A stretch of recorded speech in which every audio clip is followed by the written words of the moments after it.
പാർലമെന്റിന്റെ വർഷകാല സമ്മേളനത്തിന് തുടക്കമായി. ബജറ്റിന് മുന്നോടിയായി സാമ്പത്തിക സർവേ റിപ്പോർട്ട് ലോക്സഭയിൽ വച്ചു. RBI പ്രവചിച്ച വളർച്ച കൈവരിച്ചേക്കില്ല എന്നാണ് സാമ്പത്തിക സർവേ നൽകുന്ന സൂചന. നീറ്റ് വിഷയത്തിൽ വാദപ്രതിവാദങ്ങളും ലോക്സഭയിൽ ഉണ്ടായി. ഇന്ത്യയിലെ പരീക്ഷാ സമ്പ്രദായം വ്യാജമാണെന്ന് രാഹുൽ ഗാന്ധി ആരോപിച്ചു. 7 വർഷത്തിനിടെ ഒരു ചോദ്യപേപ്പർ ചോർച്ച പോലും തെളിയിക്കാനായില്ല എന്നും രാഹുൽ ഗാന്ധി ആരോപിച്ചു. രാഹുൽ ഗാന്ധിയുടെ ആരോപണത്തിന് കേന്ദ്ര വിദ്യാഭ്യാസ മന്ത്രി ധർമ്മേന്ദ്ര പ്രധാൻ മറുപടി നൽകി. There are millions of students in this country who are extremely concerned at what is going on and who are convinced that the Indian examination system is a fraud. That is what is at stake here. Millions of people believe that if you are rich and if you have money, you can buy the Indian examination system. And by the way, and this is the same feeling that the people in the opposition have. And that is why we are asking some very simple questions to Honorable Minister. Number one, as this is a systemic issue, what exactly are you doing to fix this issue at a systemic level? Yes. RSS പരിപാടികളിൽ പങ്കെടുക്കുന്നതിലെ വിലക്ക് നീക്കിയത് നിഷ്പക്ഷത ചോദ്യം ചെയ്യുന്ന നടപടിയാണെന്ന് കാർത്തി ചിദംബരവും വിമർശിച്ചു. Sir एक तथ्य रखता हूं सर, जिन्होंने रिमोट से सरकारें चलाई है 2010 में 3 बिल आया था सर शिक्षा सुधार के लिए। उन्हीं की पार्टी के नेता आदरणीय कपिल सिब्बल साहब 3 बिल लाए थे। उसमें से एक बिल था एजुकेशन, उसमें एक बिल था prohibition of unfair practice bill 2010, जिसकी उद्देश्य एजुकेशन इंस्टीट्यूशन में माल प्रैक्टिस को बंद करना। सर मेरे सरकार की हिम्मत है, अभी हमने पब्लिक एग्जामिनेशन की रेगुलरिटीज में बिल लाए, कानून बनाए। क्या मजबूरी था कांग्रेस पार्टी की? അശ്വിനി എസ് ചേരുന്നു ന്യൂസ് ഡെസ്കിൽ നിന്നും. അശ്വിനി, പാർലമെന്റിനെ വളരെ സർഗാത്മകമായി വിനിയോഗിക്കണം എന്നായിരുന്നു രാവിലെ പ്രധാനമന്ത്രി നരേന്ദ്രമോദി മാധ്യമങ്ങൾക്ക് മുന്നിൽ പറഞ്ഞത്. അത് പ്രതിപക്ഷത്തോടുള്ള ഒരു ആഹ്വാനം, സന്ദേശം കൂടിയായിരുന്നു. പക്ഷേ ഇന്നും വളരെ കാര്യമായി തന്നെ ഈ ആദ്യ ദിനത്തിൽ തന്നെ നീറ്റ് വിഷയം വളരെ കൃത്യമായി പ്രതിപക്ഷത്തിന് സഭയിൽ ഉന്നയിക്കാൻ കഴിഞ്ഞുവെന്ന് മനസ്സിലാക്കുന്നു. ആദ്യ ദിനം തന്നെ സഭ പ്രക്ഷുബ്ധമാകുന്നതാണോ കണ്ടത്? ലക്ഷ്മി പത്മ, അങ്ങനെ തന്നെ വേണം കരുതാൻ. കാരണം വളരെ ശക്തമായ രീതിയിലായിരുന്നു പ്രധാനമന്ത്രിയുടെ ഒരു പ്രതിപക്ഷത്തിന് നൽകിയ സൂചന. അതായത് പ്രതിപക്ഷം പാർലമെന്റ് സമ്മേളനം അടക്കം തടസ്സപ്പെടുത്തുന്ന ഒരു രീതിയാണ് നടത്തുന്നത്.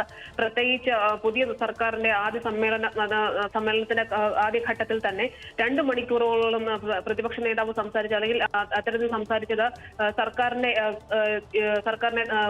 വിമർശിക്കുന്ന രീതിയിലായിരുന്നു. എതിരായുള്ള രീതിയിലുള്ള പ്രവർത്തനമാണ് പ്രതിപക്ഷം നടത്തിയത്. ഇത്തരത്തിലുള്ള ഇത് അംഗീകരിക്കാനാവില്ല. ഇത് ആദ്യമായാണ് ഇന്ത്യൻ ചരിത്രത്തിൽ ഇത്തരത്തിലൊരു നീക്കം പ്രതിപക്ഷം നടത്തുന്നതടക്കമുള്ള ആരോപണങ്ങളൊക്കെ ആയിരുന്നു പ്രധാനമന്ത്രി ഉന്നയിച്ചത്. ഇതിന് പിന്നാലെ ചേർന്ന സമ്മേളനത്തിൽ ശക്തമായ രീതിയിൽ കടന്നാക്രമിച്ചുകൊണ്ട് തന്നെയാണ് പ്രതിപക്ഷം സമ്മേളനം ആരംഭിച്ചത്. പ്രത്യേകിച്ച് നീറ്റ് വിഷയം അടക്കം ഉയർത്തിക്കാട്ടി രാഹുൽ ഗാന്ധി തന്നെ ആയിരുന്നു ഇത്തരത്തിൽ വിമർശനങ്ങൾക്ക് തുടക്കമിട്ടത്. തൊട്ട് പിന്നാലെ തന്നെ അഖിലേഷ് യാദവും നീറ്റ് വിഷയത്തിൽ രൂക്ഷമായ ഭാഷയിലാണ് കേന്ദ്ര സർക്കാരിനെ വിമർശിച്ചത്. രാഹുൽ ഗാന്ധി പറഞ്ഞത് ഇന്ത്യൻ പരീക്ഷാ സമ്പ്രദായത്തിൽ വിദ്യാർത്ഥികൾക്ക് വിശ്വാസം നഷ്ടമായി, തോട്ട് സിസ്റ്റം ആണെന്ന് അവർക്ക് ബോധ്യമാകുന്ന ഒരു അവസ്ഥയിലേക്ക് കാര്യങ്ങൾ എത്തി. അതുതന്നെയാണ് പ്രതിപക്ഷത്തിന്റെ നിലപാടുമെന്നും രാഹുൽ ഗാന്ധി പറഞ്ഞു. അതുപോലെ തന്നെ സമാനമായ നിലപാട് തന്നെയായിരുന്നു അഖിലേഷ് യാദവ് സ്വീകരിച്ചത്.